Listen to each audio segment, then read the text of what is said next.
Lecturas Asombrosas es presentado por Lectores en Tránsito.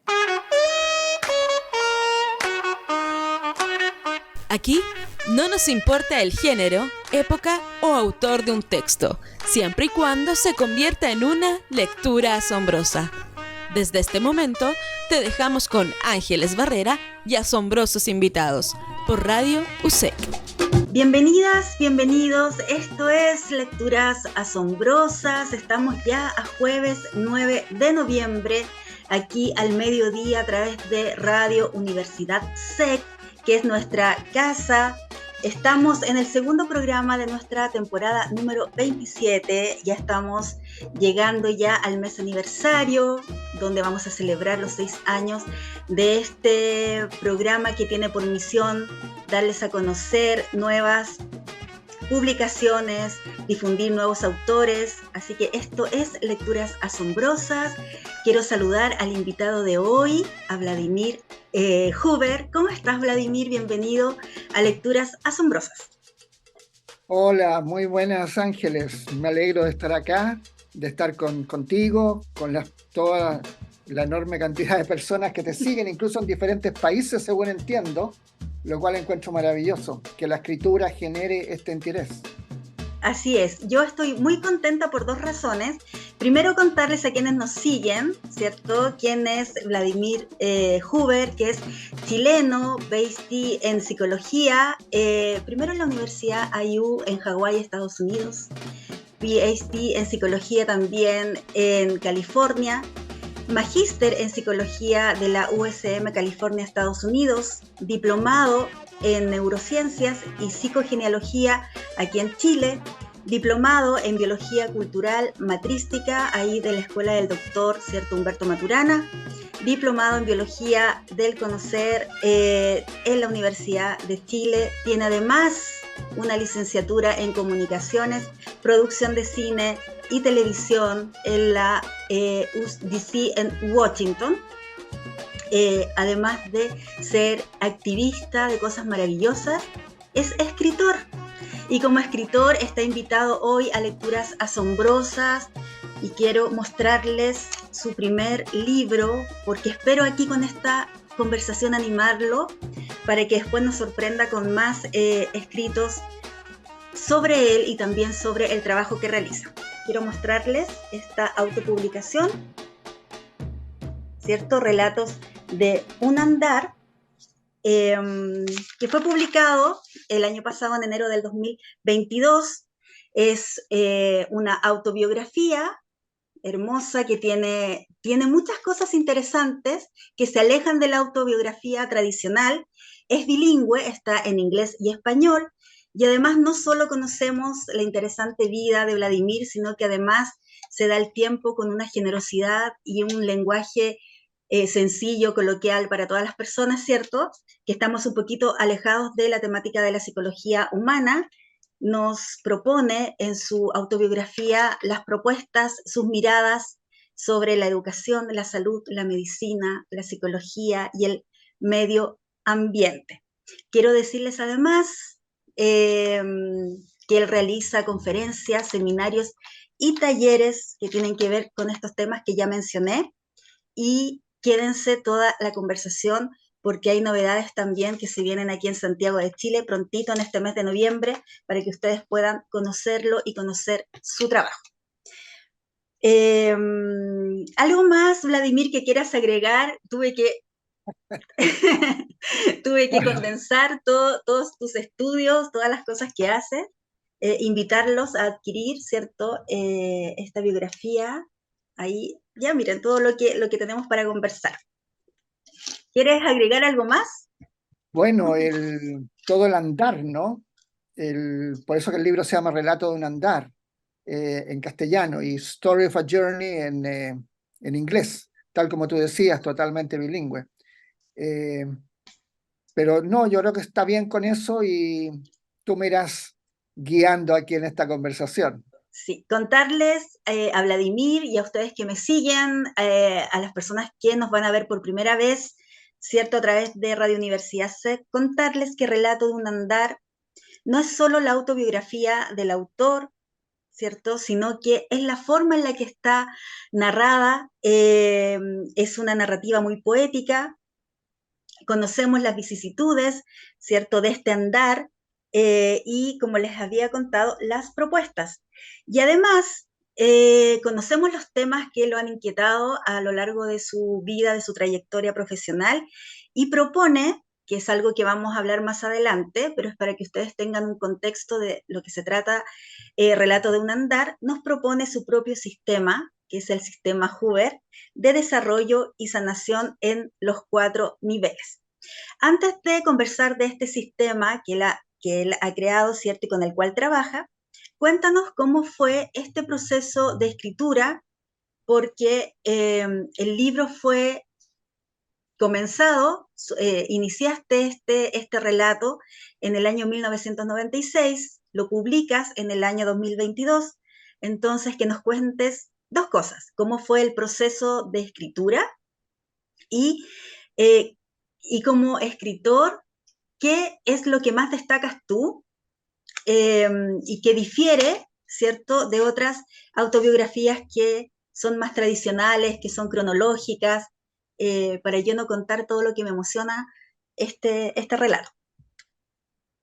Bueno, partió eh, por 26 años, nunca fue un libro, sino que en el magíster en la Universidad de Santa Mónica, en California, nos pidieron hacer una mirada histórica, si se quiere, sobre lo que había sido hasta ese momento nuestra vida. Y yo lo dividí en las 8 etapas de desarrollo de Erickson, y le agregué una previa, desde la concepción al nacimiento. Eh, y lo escribí en esos 9 poemas, les gustó mucho en la universidad, y ahí quedó guardado. eh, y luego en 26 años después, en el segundo doctorado en realidad, porque hay otro previo, en el segundo doctorado en la Universidad Internacional ahí en Hawái, nos pidieron hacer algo similar. Entonces yo tomé el texto que había, le agregué más de 260 fotos, y a cada foto le puse un texto también bastante extenso. Y al final terminó en el formato de un libro. Entonces yo pensé, bueno, si hay un libro acá, ¿por qué no lo vemos de publicar? Y así lo hice. Ese fue más o menos la cronología, pero entre medio pasaron 25, 26 años, lo cual me dio tiempo para que la segunda etapa fuera bastante diferente, si se quiere, a la primera, aún siendo, por supuesto, la misma persona, pero con eso eh, fue un complemento que fue muy útil, digamos, para el contexto global de lo que terminó siendo el libro. Como bien dices tú, la primera parte fueron estos 8 más un poema. Me Claro. gusta como lo indicas. ¿Por qué elegiste la poesía? Justamente para acotar en estas 8 etapas que tú mencionas, ¿cierto?, que van de tal año a tal año.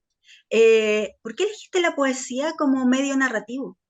Bueno, es que ya venía de años escribiendo, y de hecho el año 72 en la Universidad del Atlántico en Nueva Jersey, me publicaron en una antología de poesía con otros miembros de la universidad.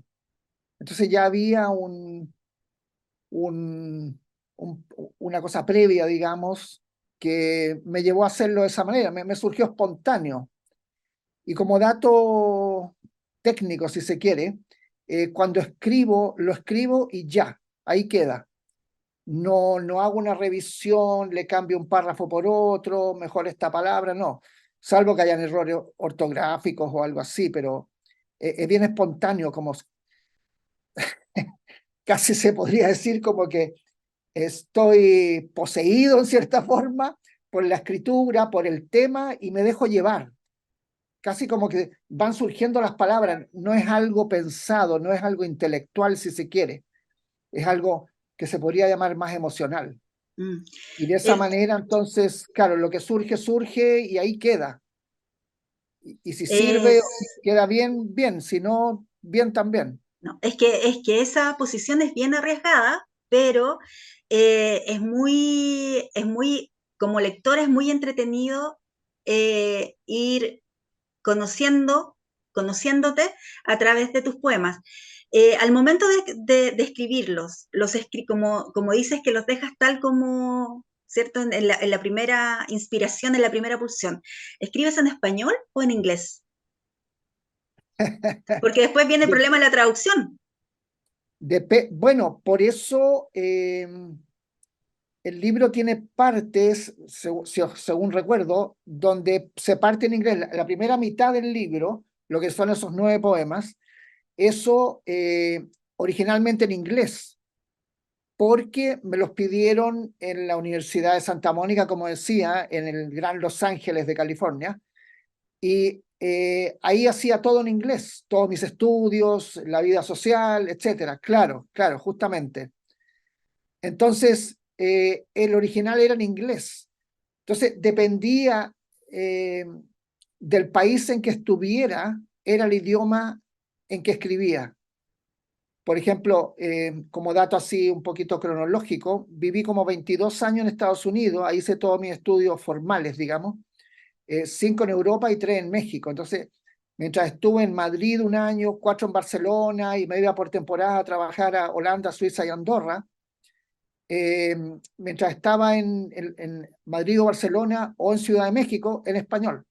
Pero luego si estaba en Holanda, que por ahí hay algunos, me parece, de Holanda, bueno, en un siguiente libro que está próximo a concretarse, digamos, entonces ahí escribía en español, en castellano, digamos.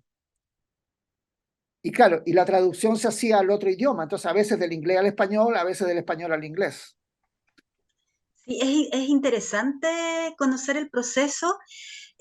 Voy a contextualizar un poco, bien resumida, como tu historia de vida, porque tú el 30 de mayo de 1970, cuando tenías 17 años, recién habías egresado del colegio, ¿cierto?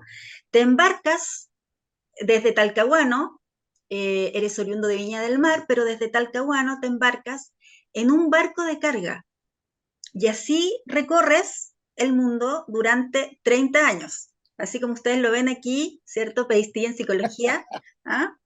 Eh, y realizaste un sinnúmero de trabajos, pasaste por situaciones súper extremas, y ahí admiro tu carácter, ¿cierto? Este carácter que se fue forjando frente a distintas circunstancias, acompañado de gente maravillosa también en este andar. Eh, de todas estas experiencias que nos cuentas en tu en Relatos de un Andar, eh, y de esta idea que instalas en el libro de que no es solo recorrer el mundo exterior, sino que a medida que fuiste avanzando te diste cuenta que también era un camino interior, ¿cierto? ¿En qué minuto de toda esta vorágine de vida que uno lo que uno lo, como lectora lo recibe en este formato, ¿cierto? Pero es tu vida. ¿En qué minuto decides que la psicología es lo tuyo? Bueno, sí, es que fue, yo salí de un ambiente bien duro en cuanto a educación. En esa época se golpeaban a los niños, vivíamos así en el terror.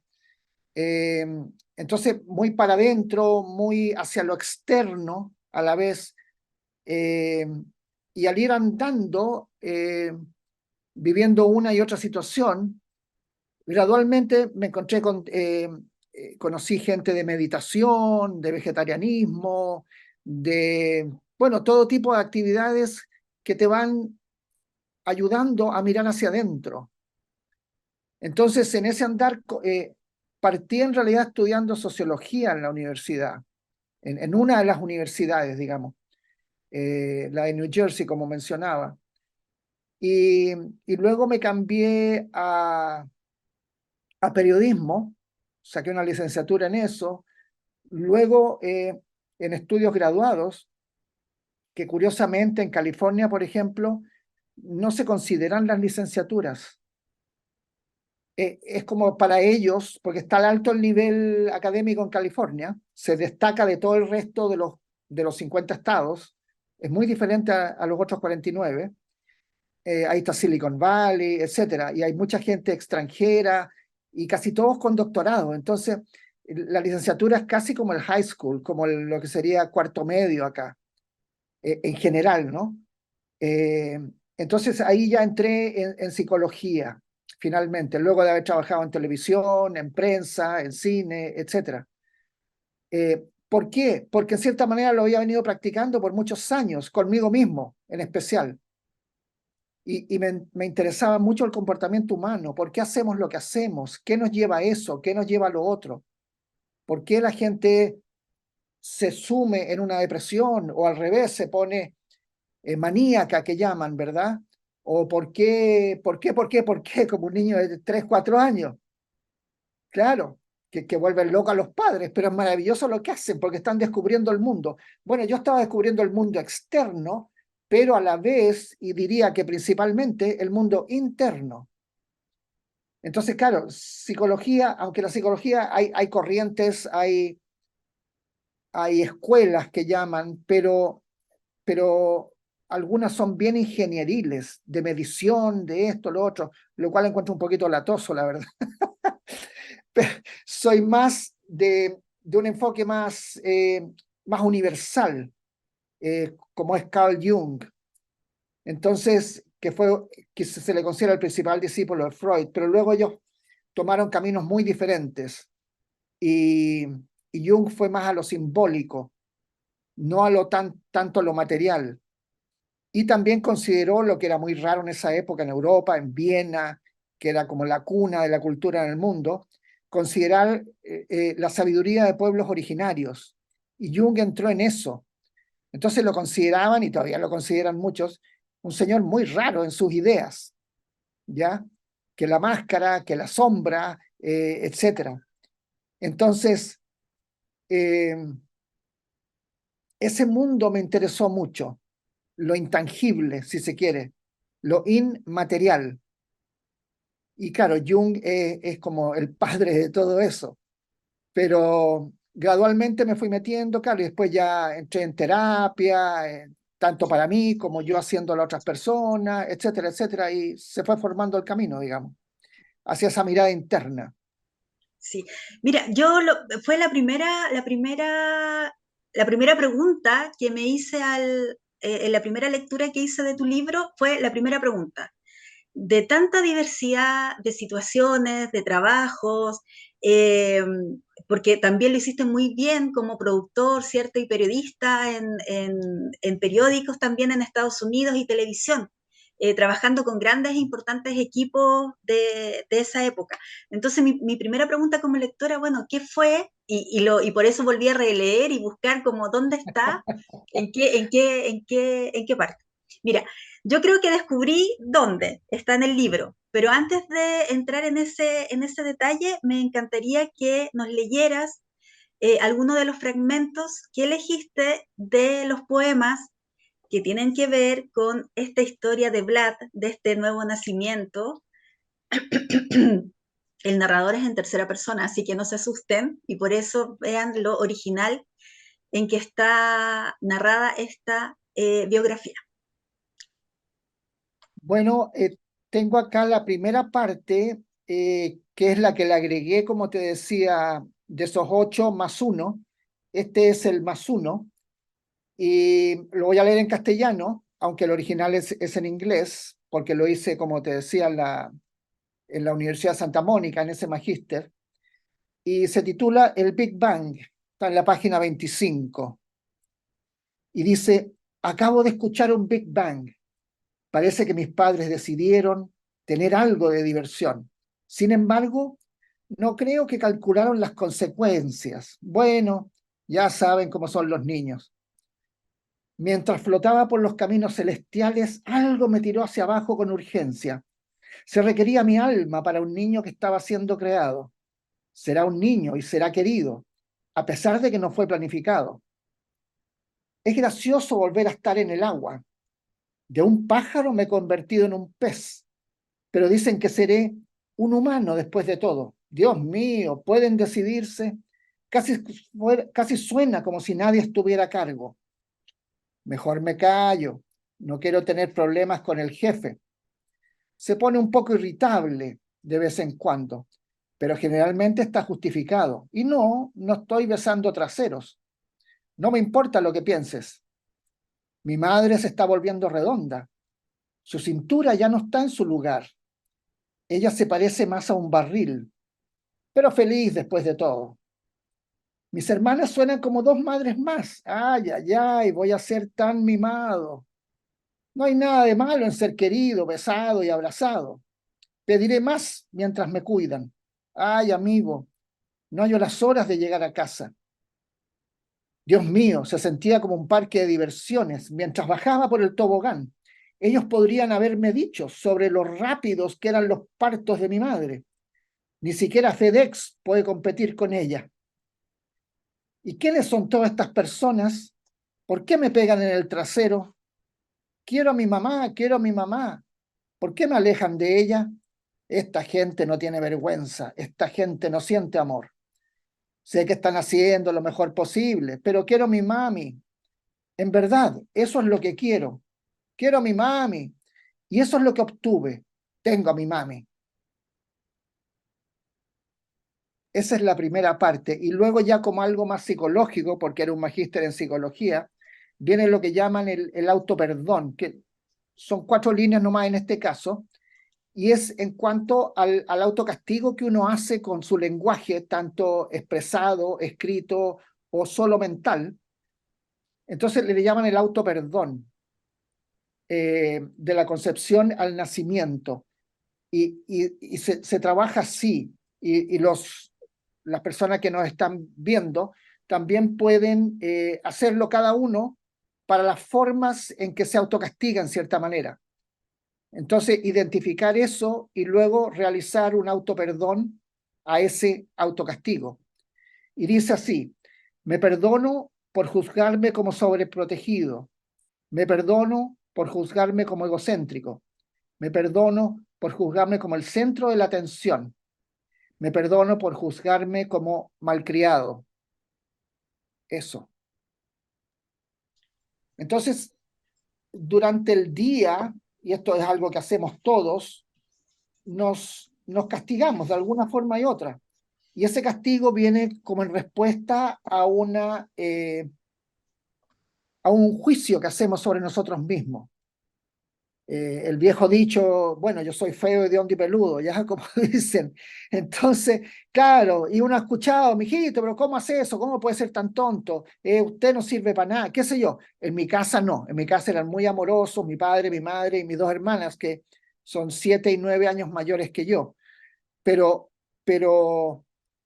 en algunos hogares sí se les dice eso a los niños. En mi caso fue en el colegio, donde venía el castigo psicológico aparte del físico.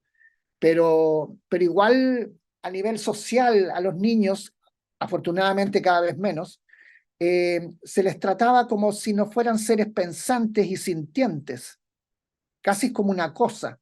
Entonces no debían opinar, no debían preguntar, no debían, etcétera, etcétera.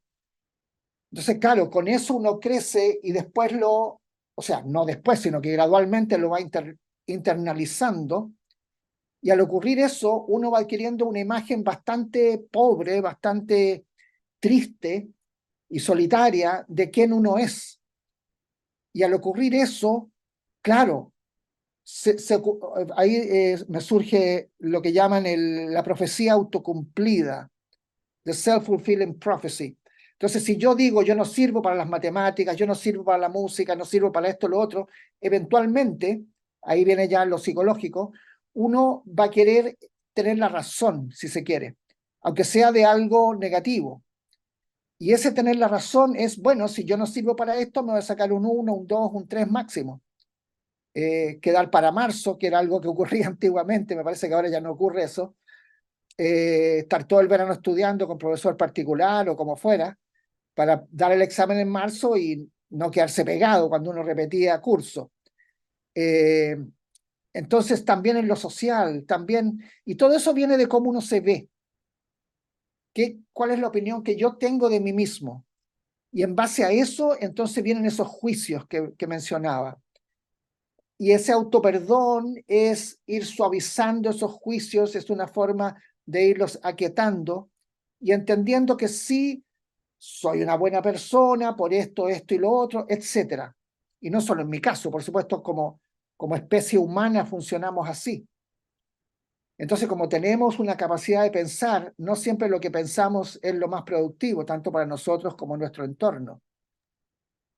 Mm. Eso más o menos. Sí, es muy agradable escucharte porque además es muy coherente con lo que uno lee en el libro. O sea, lo que tú me estás diciendo es totalmente coherente con lo que encontramos de una forma muy sencilla y coloquial. Sí, es como estar conversando contigo a medida que uno va leyendo el libro. Y uno de los conceptos que has enfatizado tú en lo que llevamos en esta conversación es con respecto a la educación. La educación, ¿cierto? Que es un problema país, ¿cierto?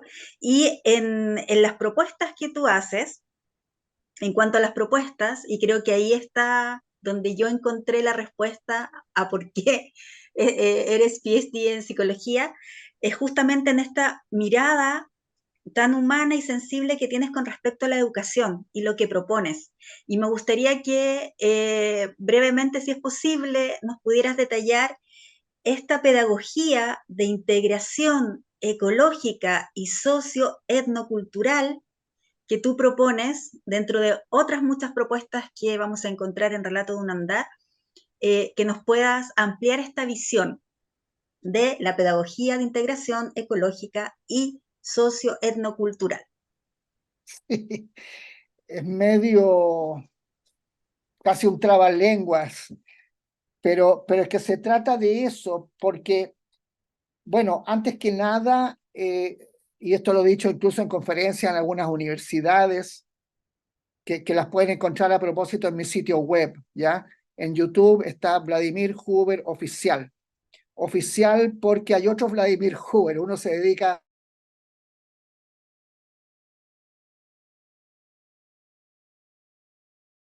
pero ese no soy yo. Oye, ¿puedes repetirlo? Porque quedaste, se congeló Ah, ya, ya. se congeló la Eh, pantalla y no escuchamos qué hacía el otro Vladimir Huber, pues, para que no te confundan con él. sí, bueno, el nombre con el que aparece en YouTube mi sitio es Vladimir Huber Oficial. Y, y los otros, uno hace rock pesado de los metaleros y el otro hace lucha libre, algo así. Y son como de la zona de Croacia, la ex Yugoslavia, porque mi abuelo venía de allá, mi abuelo paterno venía de Eslovenia, que Mm. ahora lo que era Yugoslavia ahora son diferentes repúblicas, me parece que son 6. Entonces, se me fue la onda. Lo No, de, no ibas a ampliar un poquito esta mirada de la propuesta educativa ya, que tú haces ya. en el libro. Bueno, como concepto básico, que ahí están las conferencias que he dado en universidades, entrevistas, en CNN y otros lugares, eh, para que los puedan ver con calma. Pero el concepto básico de mi propuesta es que lo que llamamos hoy educación, en realidad no es educación. Es decir, la educación no existe, no solo en Chile, sino que alrededor del mundo. Es muy raro que un país tenga lo que tradicionalmente los egipcios, los griegos, después los romanos, que se consideraban educación. E incluso la UNESCO, que es quien rige los temas de educación en las Naciones Unidas, eh, pone como concepto básico el pensamiento crítico. Y lo que es más importante en lo que solemos llamar educación es que la persona no tenga pensamiento crítico. Eso que hablábamos del niño de 3, 4 años, ¿por qué esto, por qué lo otro? Eso es totalmente castigado. Al punto que a Einstein, a su madre en el colegio, le dijeron que él tenía que ir a una escuela técnica, que en Alemania se divide, ¿no?, en dos partes, y los que van a la universidad, que muchos estudian latín y griego, etcétera, etcétera, y luego los que van a un instituto técnico en donde se puede vivir bastante bien en Alemania con eso, es bien pagado, digamos. Pero la mamá insistió y le permitieron ir a la universidad. Sí, yo creo que para librarse de la señora que no siguiera dando la lata, en chileno. Y él, bueno, para resumir la historia, llegó a premio Nobel y claro, parece que sí tenía capacidades el caballero, ¿no? El joven en esa época. Entonces, el punto es que en vez de educación es capacitación laboral. De hecho, se publican anualmente las carreras que más opciones de trabajo van a tener, etcétera, etcétera. Entonces a ti te preparan, que fue lo mío y lo que se practica en casi todo el mundo, como digo, te preparan para un trabajo, pero no un desarrollo integral de la persona, en lo que en la Católica ahí en San Joaquín, en una conferencia a la que me invitaron, planteé como las 4 patas de la mesa, es decir, lo físico, mental, emocional y espiritual energético, la integración de la persona. Eso dentro de un contexto social y eso dentro de un contexto medioambiental, porque somos parte de un planeta, una especie más, no la especie superior. Por lo Sí. tanto, mi propuesta es eso justamente, el desarrollo de las 4 patas de la mesa, de los 4 aspectos de la persona, pero no solo el niño, sino que sus padres. Eso es fundamental, porque si tú tienes un colegio que te practica eso y solo se trabaja con los niños van a llegar a casa y van a regresar desde donde partieron. Entonces es poco lo que se avanza debido a que eh, no está la familia como parte de ese proceso de sanación, de evolución. Entonces es fundamental trabajar con la familia. Luego, el etno que hablo es por los pueblos originarios, que puede que no tengan la tecnología que nosotros tenemos, ni estén con proyectos de ir a Marte o qué sé yo, pero tienen una sabiduría tremenda. Pero eso no lo apreciamos porque a nivel económico no rinde y solo se promueve aquello que da un resultado económico. Por eso que es capacitación laboral. Entonces, cuando tú tienes éxito, se habla hoy día del exitismo, indica que tienes un buen trabajo o que eres empresario o que eres un científico destacado que te pagan millones. Ese es lo que llamamos éxito en la vida. A Juanito le fue bien porque está ganando 3 millones, 5, 10, 20, o es socio de una gran empresa y ojalá que sea multinacional, etcétera, etcétera. Pero no se ve la parte humana. Entonces hemos perdido ese aspecto humano, ese aspecto que incluye las 4 patas de la mesa. Y al no estar eso, por eso que muchos hablan de la zombización. Es decir, que lo que llamamos educación te transforma en zombie. Y tú pasas a ser ordenadito, no cuestionas nada, ese niño de 4 años ya se perdió. Por eso que Picasso decía, todos los niños nacen creativos hasta que entran al colegio. Y ahí se les formatea, igual que un disco duro. Y si tú te sales de la norma, vas a ser castigado. Te ponen un 1 o te echan. De hecho, a Einstein, ya que estábamos hablando de él, lo que hicieron es echar de las universidades tanto de Alemania como Suiza, en donde él estudió. ¿Por qué? Porque rompía esquemas. Incluso llegó a algo que con sus primos él estaba estudiando, estaban todos más o menos en el ámbito de la física. Él llegó a cuestionar a Newton, que es el profeta, el Jesucristo, por así decirlo, de la física.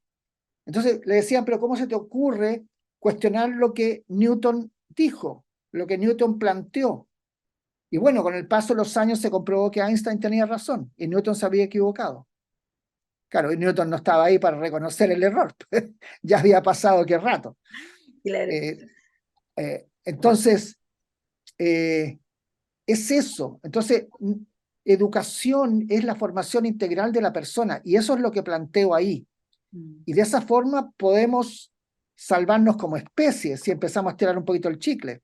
Algunos dicen que no hay mucha vuelta, no son muy esperanzadores, pero el problema es que el ser humano necesita desarrollar su capacidad humana, humanista, y eso no se hace, porque como digo, no da rédito, no da ganancia económica, y se plantea generalmente en lo económico.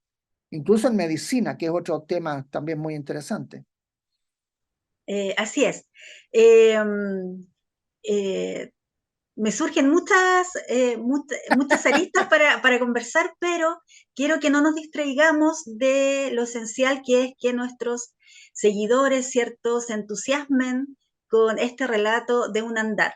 ¿Tienes otro fragmento para leernos, ya sea de alguna de las etapas o alguna de las propuestas, el que tú quieras? Sí, sí. Bueno, puedo ver el siguiente del que leí hace poco, que sería el segundo, ¿no?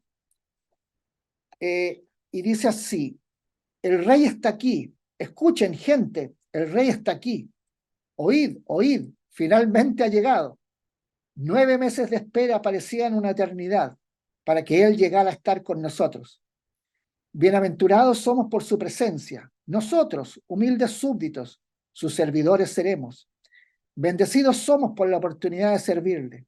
Damos gracias a Dios por la oportunidad de estar cerca de él. Finalmente, finalmente el niño ha llegado. Cuán diferentes eran nuestras vidas antes de su llegada. Ahora hay esperanza y, tal vez, perdón. La madre Luchi, mi madre se llamaba Luisa, Luchi, Luchita le decían, la madre Luchi nos ha dado un gran regalo de Navidad, a mediados de agosto, pero es la Navidad. Y el padre Quinco, mi padre se llamaba Vladimir, le decían Quinco, Quinquito, está orgulloso como un león. Él sabe que ha traído al rey, a la tierra de sus antepasados y descendientes. El padre también ha hecho su entrega, ha cumplido su promesa de traer al rey. Las hermanas también están llenas de alegría, no parecen expresar celos. Alegría y amor con un brillo alrededor de sus cabezas. Es la única expresión de sus emociones. Parecen haber enmudecido. Sus corazones están cálidos porque el rey está aquí. La palabra se ha esparcido y dicen que el presidente y su esposa serán los padrinos. Si el rey acepta, rezamos para que lo haga. A pesar de su estatura, es humilde porque su corazón está con la gente. La prensa no se sacia de buscarlo. Es más deseado que Claudia Schiffer en vender diarios y revistas. Tal vez por eso los medios lo llaman el chico dorado. Extra, extra, es el niño de oro. Llegó el bautizo y todo el país observaba. Las calles rebalsaban con ricos y pobres, hombres y mujeres, niños y adultos. Los trenes se detuvieron, todo se detuvo. Tenías que estar ahí, si no, ¿de qué ibas a hablar durante los próximos años? Algunas personas, los eternos pesimistas, dicen que toda esta tensión podría dañarlo. Qué ingenuos, por supuesto, nada podría dañarlo. Y si hay secuela en su corazón, algunos dicen que asistirá a una escuela en un lugar de Saint-Monique, en el norte, algún día, donde ocurrirá la sanación. La sanación es lo que él ha traído, la sanación es lo que él tendrá, la sanación es lo que dará, que será un sanador. No hay duda de ello, que su corazón sea eterno, que se cumplan sus deseos, que su alegría y resplandor sean compartidos por todos, para que su sanación nos llegue a todos. Amén. Es una mofa, si se quiere, del narcisismo. Y claro, ocurre en todas las familias, la guagua, ya todos vueltos locos con la guagua, en toda familia, y todos quieren ver a la guagua y le dan besitos y la abrazan y qué sé yo, la tosigan un poco en cierta manera, pero es el bebé que trajo nueva esperanza. Entonces yo me reía de mi propia llegada. Quiero rescatar dos cosas de este poema que habla de cómo te recibieron, ¿cierto? Primero, que era lo que yo había adelantado en esta escritura con un narrador en tercera persona, ¿cierto? Que lo ve todo, que ve todo lo que está sucediendo.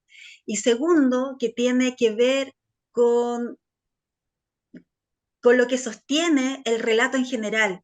Y es justamente lo que acabas de decir. ¿Por qué es tan importante para ti, y lo dices en las primeras líneas, cuando uno inicia el relato, estableces que el humor es muy importante en la vida del ser humano? ¿Y por qué es el humor el que sostiene toda esta narración? Porque eh, nosotros estamos en este punto del programa hablando de cosas muy positivas y de tus propuestas, pero hay situaciones muy tristes que podrían haberte llevado por otro, o sea, por el camino totalmente contrario. Y me encantaría que te explayaras en eso, en la importancia del humor. Bueno, de niño me acuerdo que a veces me daba amigdalitis, ¿no? Entonces me quedaba 1, 2, 3 días en cama. Y traían lo que se llamaba en esa época, no sé si existe todavía, las personas mayores van a recordarlo, el Reader's Digest. No sé si te acuerdas, bueno, quizás Yo como yo me fui alcancé, por... yo alcancé. El Reader Digest. Lo alcancé. Llegaba en sobre, por correo, a los Claro, suscriptores. claro, claro. Y, y eso, había una sección que se llamaba humor, medicina, no sé cuánto, ¿ya? Y hasta había un humor militar, y contaban como anécdotas que eran graciosas. Entonces sí, bueno, y también si nos vamos a lo más científico, en publicaciones científicas, el humor sí sana porque secreta lo que llaman las 4 hormonas de la felicidad. Entonces por eso que la gente busca programas graciosos y eso hace muy bien porque te va sanando desde adentro. Tenemos toda la farmacia adentro, entonces de ahí tenemos acceso a esas hormonas que ayudan a sanar. Por ejemplo, la gente con depresión tiene más probabilidades de una variedad de enfermedades. La gente más alegre, alegre de verdad, no alegre de solo de máscara, se mantiene más sana por lo mismo. Ahora, ¿qué me llevó a no irme por el mal camino? Bueno, yo conocí todo tipo de gente, o sea, cuando te digo todo tipo, es todo tipo. Y cuando recién llegué a Estados Unidos, estaba la guerra de Vietnam. Entonces había mucha gente con adicciones, regresaban los soldados, chicos jóvenes, 18, 19, 20 años, regresaban de la guerra, hechos pedazos, muchos con adicciones a la heroína, que era algo que en Vietnam, Laos, Camboya, está muy disponible. Y, y entonces me tocó compartir con muchos de ellos. Incluso hubo 3 chicos que vinieron a quedarse por una semana, por unos días, en un fin de semana, a un departamento que yo tenía en Nueva Jersey, que fue el primer lugar que llegué, y ellos eran adictos a la heroína. Yo no lo sabía. Y de repente los veía meterse al baño los 3 juntos y claro, ahí se inyectaban. Pero yo, claro, pajarito de un pueblo acá en Chile, eh, no entendía nada de estas cosas, po. Y después me tuve que ir yo a ese departamento porque ellos no se iban. No tenía cómo echarlos, digamos. Entonces conocí todo tipo de gente. Ahora, ¿qué me llevó a no meterme en todas esas cosas? Fui bien estricto en eso. Y después me hice vegetariano, empecé a meditar, entonces tomé el otro camino, que sí estaba disponible también en esa época, lo que llamaban la revolución de las flores y todo lo demás. Mm. En, en, Eh, en resumen, eso. sí, ¿no? Y aplaudir esa valentía porque, como bien tú dices, un joven provinciano, 17 años, de un país que nosotros, la gente nos ve como una isla, ¿cierto? El Pacífico por un lado y por el otro costado la cordillera. Estábamos en esa época, porque ya no, lamentablemente, como que estas mismas barreras naturales hacían de que no tuviéramos acceso, ¿cierto? A ese tipo de cosas. ¿Por qué me llama la atención como este hilo conductor en todo el libro? Porque nos permites como lectores reírnos contigo, o sea, también empatizar, ¿cierto? Yo soy mamá y si mi hijo de 19, que tiene 2 años más que los que tuviste tú, dice, mamá, no te preocupes, yo voy a tomar un barco, un avión, lo que sea, me voy caminando a tal parte, yo así como, ay, no sé si sería así como tan apoyador.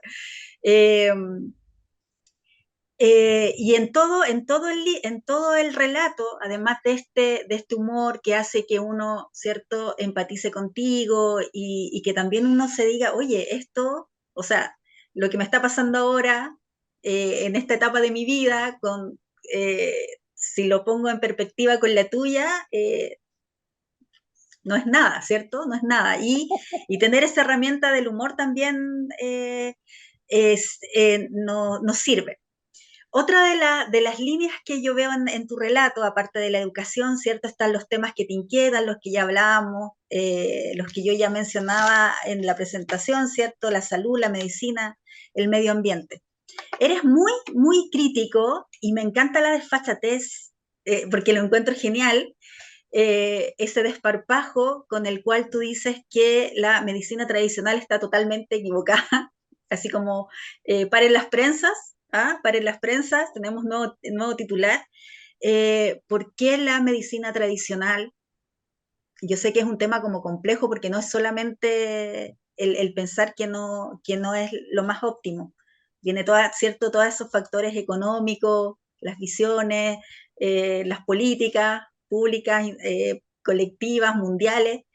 Eh, ¿Cómo parte esta visión tan crítica tuya sobre la medicina tradicional?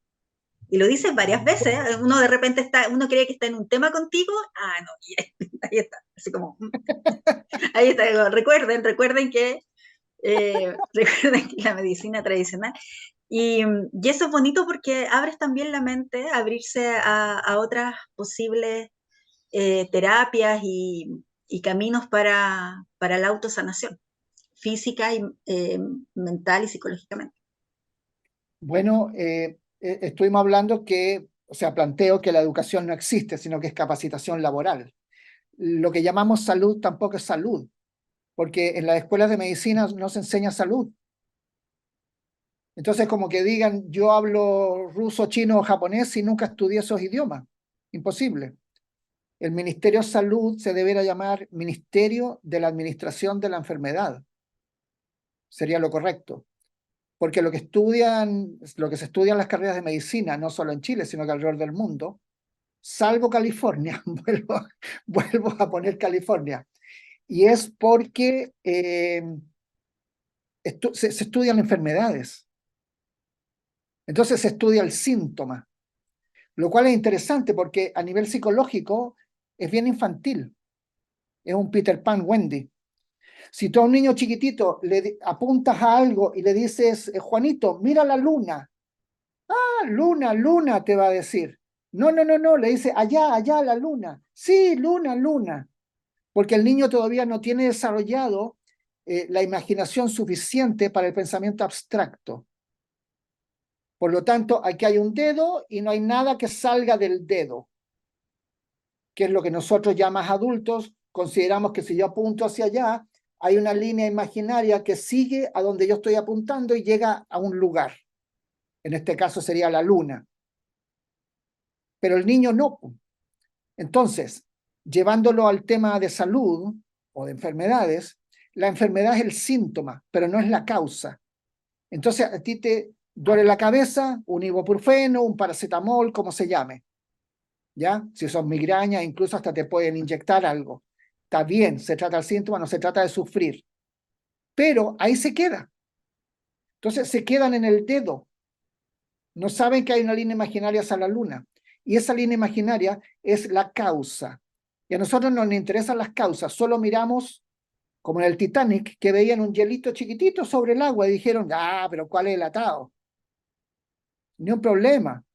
Tenemos el barco más seguro del mundo, bla, bla, bla. Entonces, al ocurrir eso, bueno, sabemos lo que le pasó al Titanic, ¿no? Hay hasta una película famosa para los que quieran verla, o si es que no la vieron. Y aquí pasa lo mismo. Entonces, tienes un cáncer, te hacen quimio, te hacen radio, te hacen cirugía, después te dan medicamentos, etcétera. Pero ¿por qué llegó a generarse ese cáncer? Eso no interesa. Sacamos el tumor y estamos listos. Claro, pero si fue una mastectomía radical en la mama izquierda, después viene la mama derecha, te la sacan también, después viene, no sé, el sistema digestivo o donde sea. Se produce lo que se llama la metástasis, que se esparce por el cuerpo, porque no se ha trabajado la causa. Incluso si hablamos de cáncer, es peligroso cuando se saca el tumor, porque ese tumor de alguna manera hace de el matón del barrio. Y en cierta manera, perdón, Mantiene controlado a los eso, matones chicos. eso.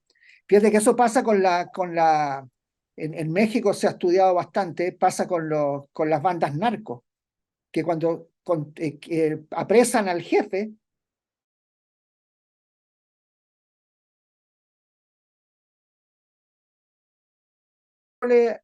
a los cabros chicos, por decirlo, a los niños, y después se van multiplicando, etcétera, y sabemos lo que ocurre con la metástasis. Bueno, porque no se ha trabajado la causa, y la causa es lo fundamental, de lo contrario eso va a seguir ocurriendo. De hecho, hay una famosa frase que se dice que la dijo Einstein, y que él definía locura como hacer lo mismo una y otra vez y esperar un resultado diferente. Pero así vivimos, en todo orden, en todo orden. Solo vemos lo que está arriba del agua, no nos metemos para abajo, porque meterse para abajo implica arremangarse las mangas y meter las manos al barro. No es un picnic, no es jiji, jaja. Y la gente, no, deme la pastillita nomás, yo salgo de la depresión, deme la pastillita, salgo de esto, de lo otro. Mira, me siento bastante mejor, me ha hecho bien eso. Pero uno está con la pastilla, pero después, ¿cómo dejas la pastilla? Si no has trabajado lo que hay debajo. Entonces, Titanic. Y esa persona puede estar consumiendo X toda una vida porque no se ha ido a la causa. Entonces, nuestra sociedad, nuestra cultura es bastante superficial. Es el Titanic que solo ve lo que está del agua para arriba, no del agua para abajo. Entonces, somos bastante infantiles en eso. Entonces, no existe la salud. Lo que existe es la administración de la enfermedad, que no duela, que no moleste, bla, bla, bla. Que la persona ojalá no se muera. Y que Pero no pidan licencia y sigan trabajando. bueno, es que así funciona el negocio. O sea, es triste decirlo, pero y estamos todos involucrados, porque si la gente no comprara esa venta, no existiría la forma en que vivimos. Pero ahí viene la educación, ¿te fijas? Si te educaron para no cuestionar lo que la UNESCO llama el pensamiento crítico que mencionábamos, entonces tú no vas a hacer el por qué. Por eso que los niños son tan sabios, por eso que Picasso decía lo que mencionamos, que hasta que nacen creativos hasta que entran al colegio, a la escuela. Entonces, si te entrenan para seguir los lineamientos que están establecidos, no hay sanación, no hay evolución. Y nos mantenemos en la edad de piedra, en cierta manera. Y eso es muy triste, pero nosotros mismos somos los que estamos colaborando con eso. Entonces necesitamos cuestionar por qué. De hecho, la misma tecnología funciona así. ¿Por qué tenemos lo que llamamos un celular que es inteligente, que algunos dicen, bueno, lo triste es que los celulares son más inteligentes que el que los usa? Por lo tanto, es eso. Entonces, pero si no hubieran, en tecnología sí se permite el cuestionar. Ya, pero este celular funciona así. ¿Qué pasa si le agregamos este cable o esta conexión acá o si le damos este otro, etcétera? Y así funciona todo lo que es tecnología. Pero con el humano no, po. Entonces nos mantenemos ahí, ahí, ahí. ¿Por qué? Porque si no, después no van a dar trabajo, si cuestiono al jefe. Aunque están surgiendo ahora, fíjate, dentro del mundo empresarial, se han ido dando cuenta que una empresa es más rentable si la gente es más despierta, por así decirlo. Y en vez de la verticalidad, están hablando de la horizontalidad en las comunicaciones dentro de la empresa privada. Las públicas todavía no tanto. Pero la empresa Sí, privada, porque si no evoluciona, quiebra, pues es muy sencillo. sí. Muy, muy interesante lo que dices. No sé si tú te has dado cuenta que yo he ido haciendo como un trazado, ¿cierto? De las cosas que como lectora me han llamado la atención de tu relato de un andar.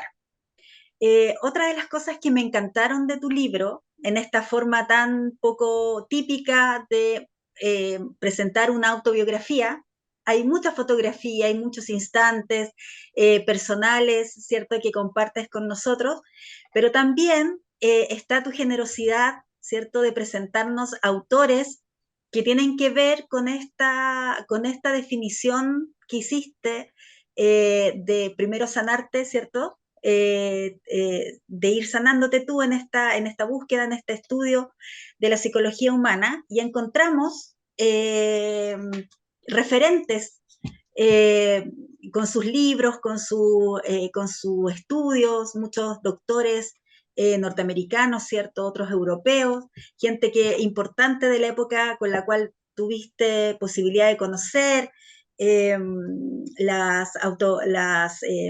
los autógrafos, ¿cierto? Eh, y eso te lo agradezco mucho, porque a los lectores nos abres, ¿cierto? Nuevas posibilidades de nuevos temas, de nuevas lecturas, de una forma muy, muy amena, quizás de personas que, eh, de las cuales oímos hablar en algún noticiero, o pasamos en una librería y vimos un bestseller, y tú nos humanizaste, por ejemplo, aquí a la autora Candace B. Pert, también PhD, ¿cierto? Con Las moléculas de la emoción, que fue un bestseller rotundo, lo tengo ahí como en la retina. Eh, eh, ¿Por qué incluiste eh, esa parte? Porque uno, bueno, yo hice así como el listado. Autores que tengo que no conozco, que conocía, que tengo que leer o que quiero leer. ¿Por qué los incluyes en tu autobiografía? Y cuéntanos más o menos, o sea, no los nombres a todos, pero para que se hagan una idea a quienes nos referimos. Bueno, es que son personas que me influyeron. En esa época leía mucho más de lo que leo ahora, que tengo menos tiempo disponible, digamos, pero como estaba en diferentes universidades, dedicaba gran tiempo a eso. Y con ellos me fui formando la forma de pensar, la forma de plantear lo que es educación, salud, ciencia, etc. Eh, por ejemplo, Deepak Chopra, que es muy conocido acá, claro, estuve en 2 ocasiones con él, una amiga mía estudiaba con él, entonces me lo presentó, y él tiene un pensamiento bien diferente, mucho más integral justamente de lo que hablamos, ¿no? De la persona, versus solo un cuerpo de carne y hueso y punto, en donde los pensamientos, las emociones no afectan en nada, supuestamente. Pero claro, hay cientos de estudios que sí demuestran cómo la emocionalidad afecta a lo que es nuestra salud física y mental, por supuesto. Eh, También conocí a Timothy Leary, que fue el precursor, el que popularizó el LSD, que yo nunca lo consumí, pero él lo popularizó, y él era un doctor en psicología, en una época en que el LSD no era ilegal en Estados Unidos. Pero ahí pasó algo bien curioso, que él fue a cárceles a hacer estudios y tratamientos con los presos más duros, los que tenían 20, 30 años de condena y más. Eh, y los resultados fueron tan maravillosos, era tal el cambio que se producía entre la práctica de eso con la práctica terapéutica, digamos, psicológica, que se asustaron en las esferas altas y lo ilegalizaron, porque tú no te puedes dar el lujo de tener gente despierta. Eh, por ejemplo, en algunos países de Europa, como Holanda y otros, han ido cerrando cárceles porque están casi vacías. Entonces hay 4 presos por una tremenda cárcel y bueno, la cierran y esos 3 o 4 los mandan a otro lugar. Pero en otros países, en el mismo Estados Unidos, es impresionante la cantidad de gente en cárceles. Entonces es un método que no funciona. Y cuando fui a la presentación del libro de él, éramos poquitas, éramos como 20 o 30 personas máximo, en Bel Air me parece que fue, o Beverly Hills, algo así, en el área de Los Ángeles. Y estaba ahí delante, en una silla, delante mío, Ringo Starr. Y ahí entonces después nos pusimos a conversar, qué sé yo, hola Ringo, ¿cómo te has ido? Ya, cómo a la música, etcétera. Después trabajando en la Warner Brothers de lo que en Chile llamamos goma, que es como niños los mandados, ¿no? Yo llevaba El las junior, cartas. el junior. El Junior, claro, claro, que es más elegante el Junior. Eh, eh, entonces ahí conocí también a George Harrison, que ya falleció, pero en esa época, los años 90 debe haber sido eso, eh, y trabajaba ahí para pagarme los estudios. Eh, entonces uno conoce a toda esta gente y claro, se las imagina de una manera, pero son gente bien sencilla en realidad. Muchas veces un poquito agobiados por la fama, porque no pueden ir a ningún lugar, la gente los acosa, qué sé yo. Pero así uno va conociendo y también estrellas de Candace Pert, como tú mencionabas, que ella falleció a temprana edad, desgraciadamente, estuvo en mi casa en California y ella iba para premio Nobel. Pero es bien interesante porque como mujer le hacían bastante zancadillas, le dificultaban el paso porque ahora ha ido cambiando la cosa, pero como te digo, hace 30 años era bien complicado para una mujer destacarse en el campo científico. Era un reducto totalmente patriarcal, totalmente machista. Bueno, y así otras personas más, que uno allá en California los puede conocer en persona, ir a sus conferencias, hablar con ellos, y es una oportunidad tremenda. Bueno, y con muchos más que te podría relatar, por supuesto, y que sí están en el libro. Pero la razón de hablar de ellos en el libro, de mencionarlo, es porque fueron ayudándome a formar mi forma de pensar, sentir y actuar. Y eso fue algo maravilloso. Gracias por ese agregado que hiciste en tu autobiografía, porque está muy interesante, muy interesante y también nos amplía y da coherencia también a lo que tú eres y a lo que hemos estado conversando. ¿Tienes más fragmentos para leer que nos Eh, asombres aquí en Lecturas Asombrosas antes de continuar?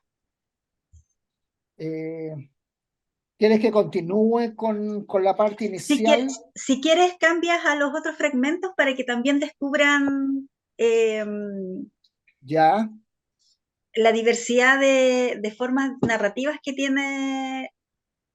Ah, que tiene ya. la ¿Hay autobiografía. algo Sí. que te llamara la atención? Hoy, mira, pues muchas cosas, muchas cosas, muchas cosas me llamaron la atención. Sí, tuve que hacer una cosa de como de prioridades, así como no puedo hablar de todo. Ya. Mira, espérame, que aquí tengo.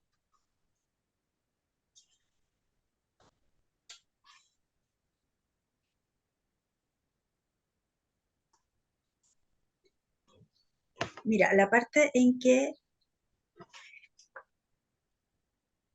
¿Qué página? mira, la página,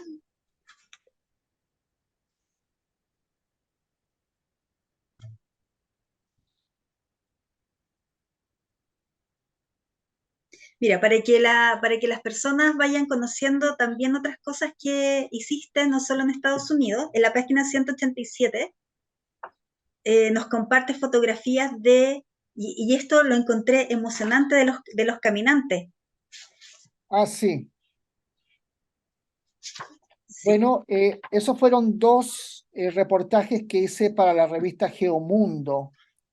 El primero el 82 y el segundo el 85. Y caminamos desde el puerto, éramos tres o cuatro, caminando desde el puerto de Veracruz, que es cero, al ser un puerto, 0 metros de nivel de mar, digamos, claro. hasta, me parece que son 2200 que tiene, 2250 dice acá, que tiene la Ciudad de México. Eh, y nos demoramos 18 días en hacer esa caminata, con un promedio más o menos de 25 kilómetros diarios. Pero no Sí. era tanto la distancia, que claro, 25 kilómetros y un día tras otro, o sea, no deja de ser. A veces una hora aquí en la ciudad camina 3, 4 cuadras al metro y llega cansado. Pero bueno, eran otros tiempos y estábamos en buen estado físico y mental. Pero lo que nos cansaba era que en la caminata de México era ir desde el nivel de mar, subir unos cerros y después tener que volver a bajarlos y después volver a subirlos y volver a bajarlos porque son como líneas de cordilleras que llegan que van cruzándose. Mm. Entonces eso nos complicaba. Es, 422 kilómetros, no es menor. es una cifra. Sí, es como de Santiago, un poquito antes de llegar a Punta Arenas, si te vas caminando. Porque para Punta Arenas son como No, 436, no, no, parece. no, no. No, son, No, son son cuatro como, mil, son 4.000. son sí, 4.000 de Arica a Punta Cuatro Arenas. mil de Arica a Punta Arenas, Claro. sí, 4.000. Es un viaje largo, en auto, imagínate a pie. Pero lo bonito es que tú vas, fíjate que es bien interesante porque es medio metafórico en cuanto a que vas conociendo realmente el lugar y a la gente. Ahí tengo fotos con campesinos, con, eh, con una escultura olmeca, que es como una cabeza parecida a los Moai de Rapa Nui. Luego hay una iglesia que tiene las tres culturas, todavía me acuerdo. Tiene una cúpula que es islámica, tiene la cruz del cristianismo y tiene los colores que son indígenas, son de pueblos originarios. Entonces, es muy bonito eso porque es como decir, podemos convivir aunque seamos diferentes. Ahora que estamos viendo temas de guerra alrededor del mundo, que es horrible, ¿no? Todo lo que hay como 18 guerras, algunas tienen más cobertura, pero escuché por ahí que hay como 18 guerras alrededor del mundo. Entonces, ¿qué pasaría si en vez de querer destruir al otro, por raro o cursi que suene, lo abrazamos? Tú eres diferente. Es lo que Maturana planteaba, desgraciadamente partió hace como 2 o 3 años, eh, pero dejó un legado tremendo. Y una de sus frases famosas es considerar al otro como un legítimo otro. Suena un poquito confuso, pero a lo que se refiere, que él mismo lo explicaba, es tratarlo con respeto y con dignidad. Y si eso no está en una comunicación, eso la verdad que no sirve de mucho. Respeto y dignidad. Así yo considero al otro. Y si nos vamos a la física, en relación a eso, el otro realmente no es otro. Incluso se trabaja con eso en psicología, que llaman la proyección, el espejo. Entonces la interpretación que yo hago del otro no es objetivamente del otro, porque el objetivo en cuántica no existe, sino que el otro es una proyección mía. Yo estoy generando al otro. De hecho, hay estudios, por ejemplo, que hay un evento y hay 10 personas, y después les preguntan del 1 al 10, ¿cómo te afectó eso? Y el otro dice, bueno, un 4, el otro dice un 7, el otro un 1. ¿Cómo un 1? Si este dijo un 7 y el otro dijo 10. Porque la verdad que no me afectó. ¿A qué se refiere eso? A que usamos un filtro bajo el cual observamos la realidad. Y en base a eso obtenemos una opinión de las personas, de las instituciones, de lo que está ocurriendo, de esto y lo otro, que puede ser muy diferente, porque la historia de cada persona es diferente. Ese es el filtro con el cual observamos nuestro entorno. Entonces viene de adentro. Entonces no existe el objetivo, sino que la realidad es subjetiva. Hay experimentos y todo eso al respecto. Pero, ¿qué pasaría? Bueno, hay una palabra que se habla mucho, que es la psicopatía, ¿no? Cuando se habla del psicópata. Y la principal característica del psicópata es la falta de empatía. Y empatía, por resumirlo de alguna manera, es ponerse en el lugar del otro, en los zapatos del otro, como dicen. Entonces, ¿de qué manera yo puedo tener empatía? Tener lo que algunos llaman compasión también. Y en vez de ofenderme por lo que Juanito o Pepita me puedan decir, en realidad es mi interpretación que hago de eso. Y me puedo ofender o me puedo reír o lo puedo tomar con seriedad. Eso depende de cada uno. Pero es mi interpretación. No es que él o ella me estén ofendiendo. Y si lo hacen, a veces hablo de la forma en que nos vestimos y planteo que hay solo dos formas de vestirse. Una es con un traje de velcro en la mañana, que me dura todo el día, y el velcro es eso que se pega, ¿verdad? Que a veces las zapatillas traen, algunos ropa, qué sé yo. Entonces todo lo que esté en el ambiente se me va a quedar pegado, aquí, aquí, acá, al final del día parezco un arbolito de Pascua. Al final de la semana, del mes, no puedo caminar, estoy tirado en el suelo y no me puedo mover de la carga que llevo. O me puedo vestir con un traje de aceite de sésamo, que sea de sésamo importante, ¿ya? Un traje de aceite de sésamo en que yo no estoy anestesiado. Recibo eso, resbala y cae. Al final del día, cero acumulación. Al final de la semana, mes, cero acumulación. Y puedo caminar liviano por la vida. Entonces, no es que los demás me hagan cosas, que es algo codependiente, es algo de víctima, sino que soy yo el que me visto con traje de velcro, yo elijo eso y así camino por la vida. Por lo tanto, no me están haciendo cosas, yo me las hago a través de ellos. Por eso el espejo, la proyección. Y algo curioso, cuando uno va al cine, no se sienta a ver la película. Suena raro, ¿verdad? Y entonces, ¿para qué va al cine? No, momento. Es que si yo me sentara a ver la película, tendría que ponerme mirando para atrás. Ahí está la película. Yo me siento a ver una proyección en un telón blanco de lo que es la película. Entonces, esa proyección es lo que yo hago en las personas. Este es malo, este es bueno, puros juicios. Este es simpático, este es pesado.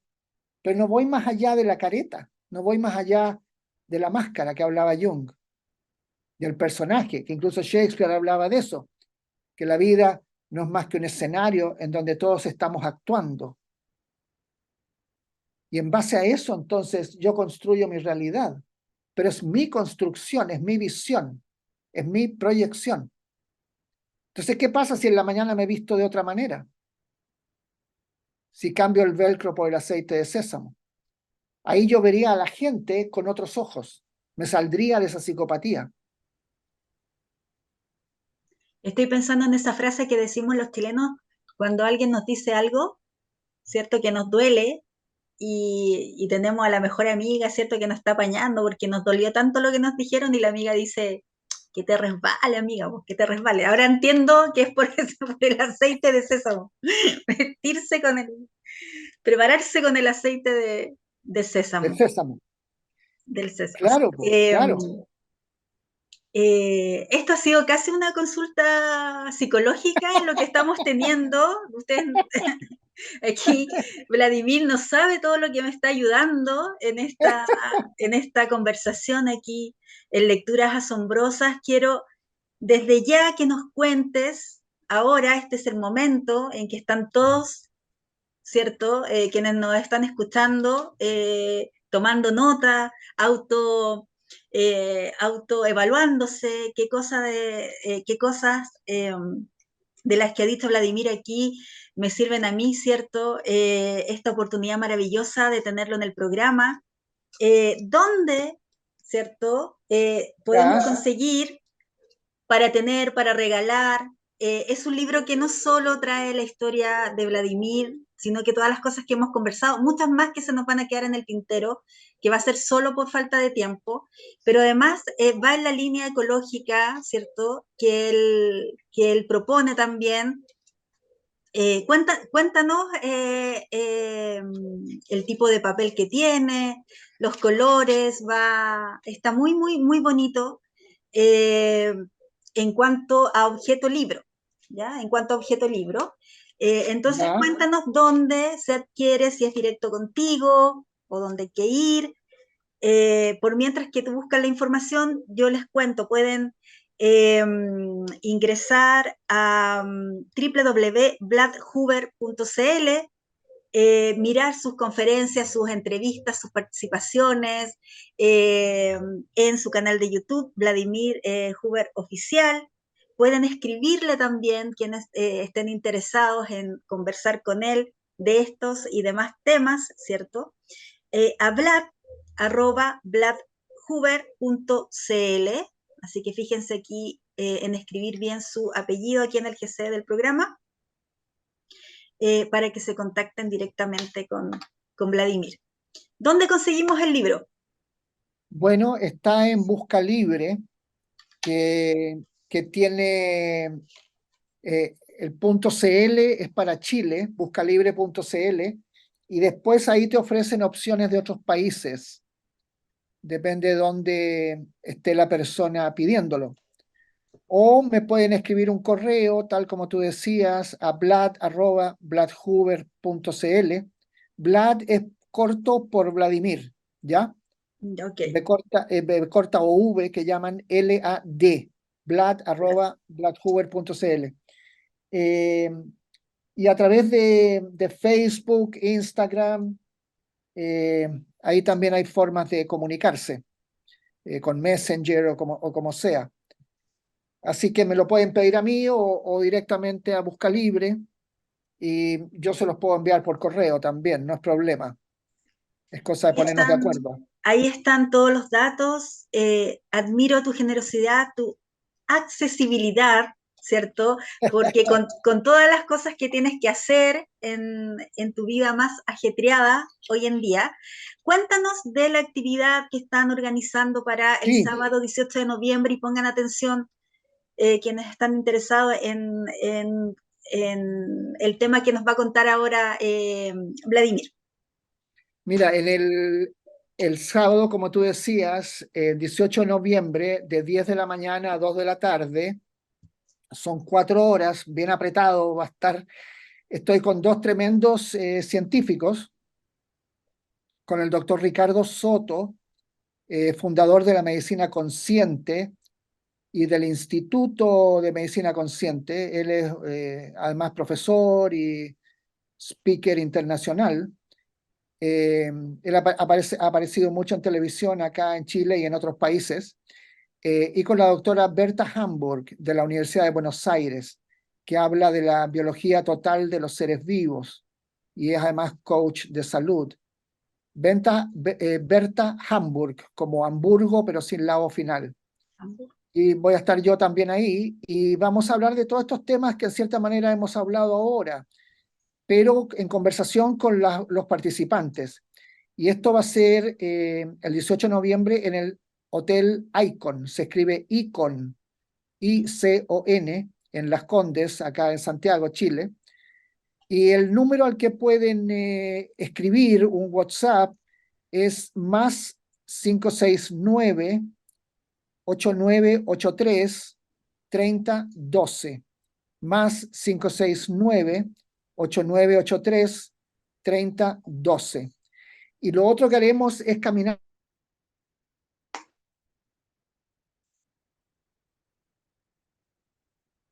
Lo hicieron unas monjitas en San Francisco, me tardé meses en lograr contactarlas y me hicieron una cosa maravillosa.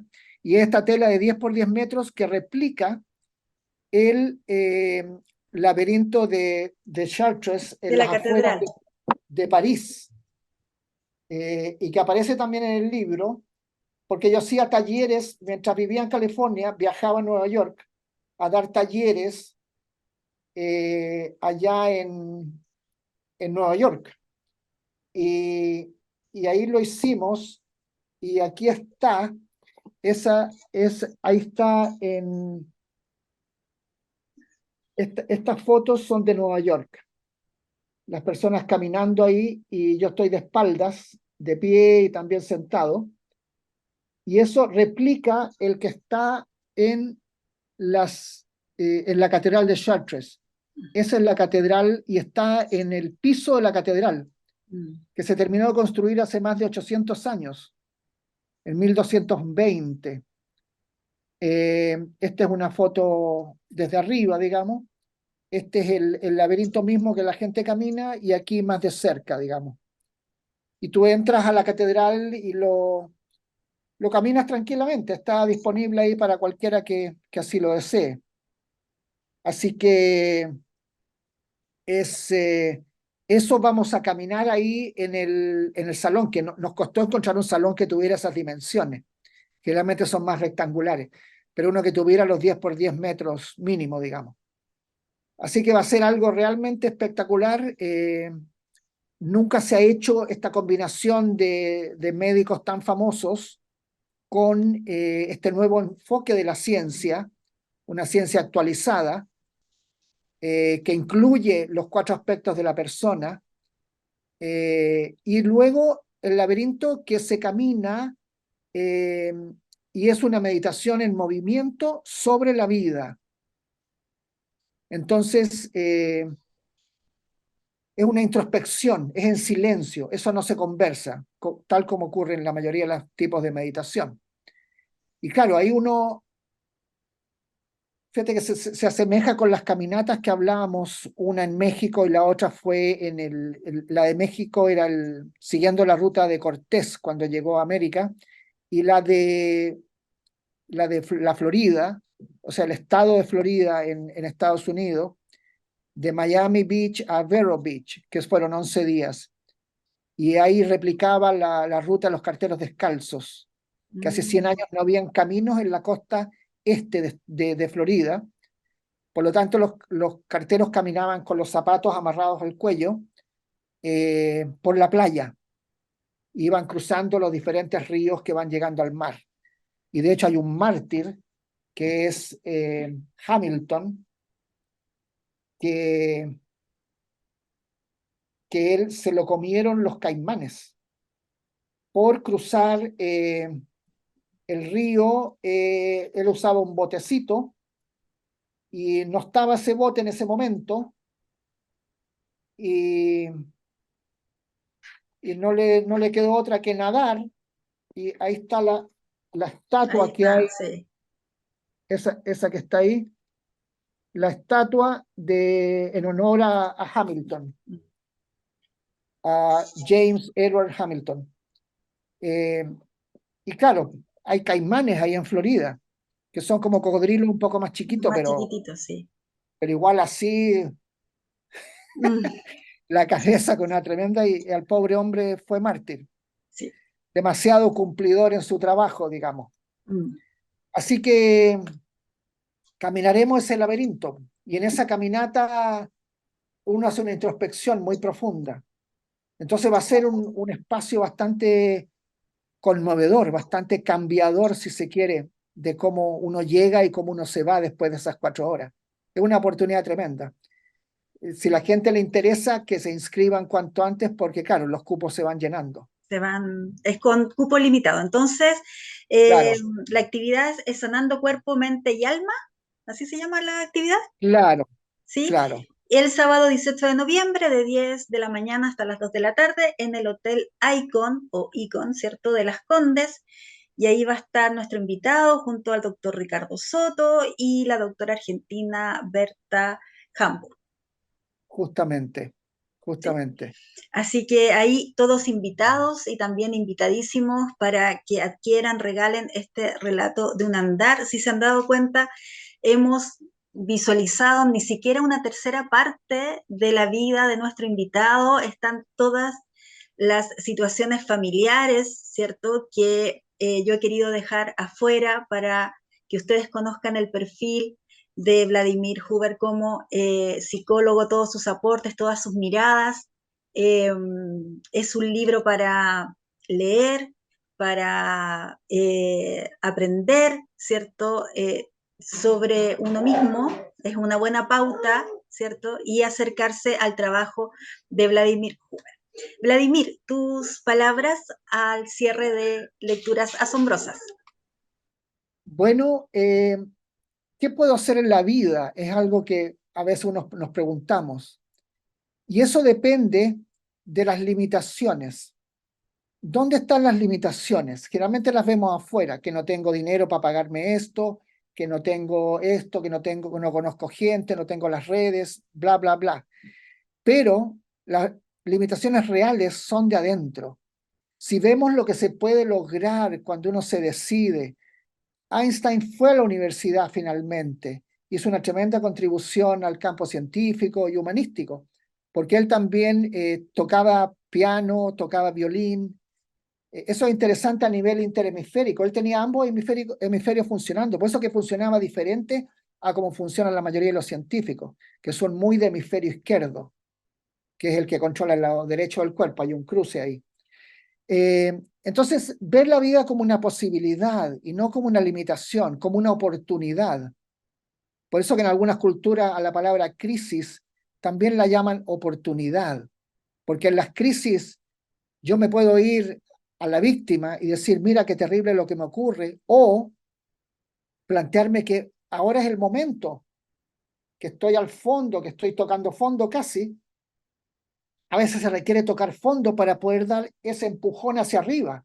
De lo contrario, yo estoy pataleando ahí a media altura. Pero si toco fondo, tengo algo sólido sobre lo cual despegar.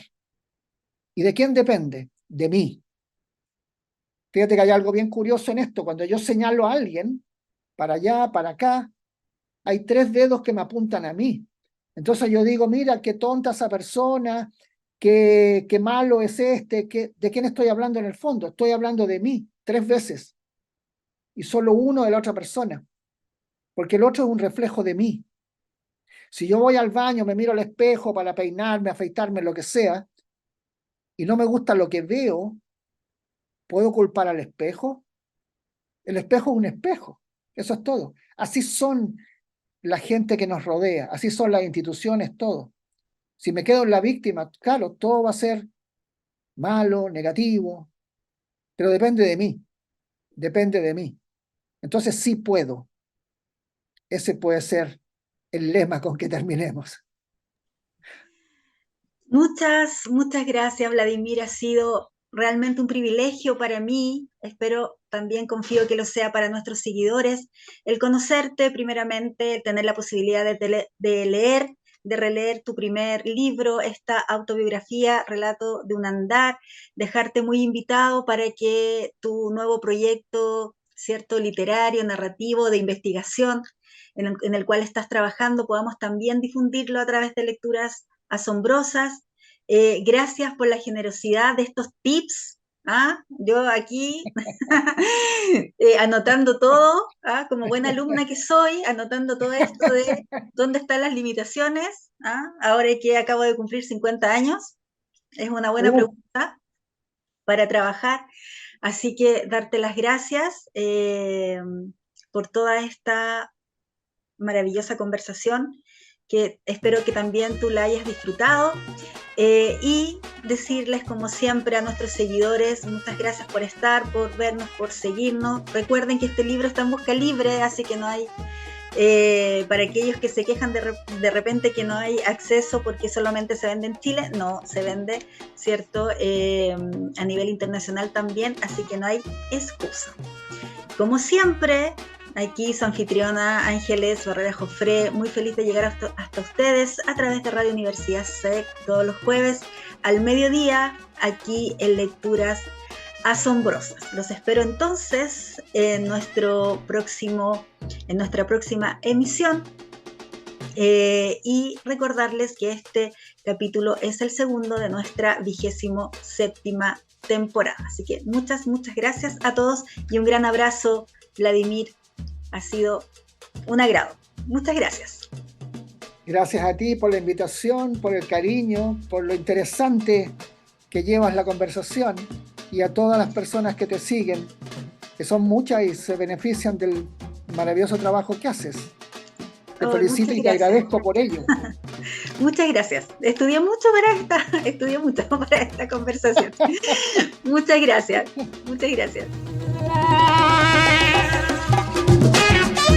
Si fuiste capaz de sumergirte en lo más profundo de esta ojeada literaria, ya eres parte de nuestra comunidad.